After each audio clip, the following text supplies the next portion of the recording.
પોલીસને બાતમી મળી હતી કે આમોદ ગામના નમ્રતા પાર્ક સોસાયટી પાછળ ખુલ્લી જગ્યામાં કેટલાક ઇસમો જુગાર રમી રહ્યા છે. PINA વસાવાના માર્ગદર્શન હેઠળ પોલીસે દરોડા પાડ્યા હતા. સ્થળ પરથી 14,000 રોકડા અને 3 મોબાઈલ ફોન સહિત કુલ 37,000થી વધુનો મુદ્દેમાલ કબજે કરવામાં આવ્યો હતો.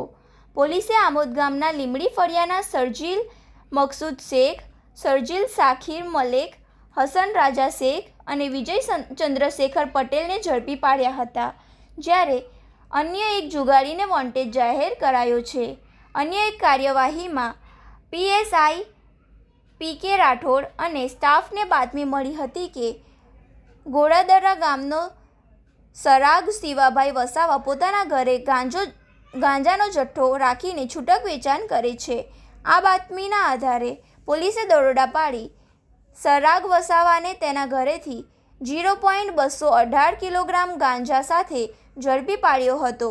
પોલીસે 10,000 રૂપિયાનો ગાંજો જપ્ત કરીને વધુ તપાસ શરૂ કરી હતી.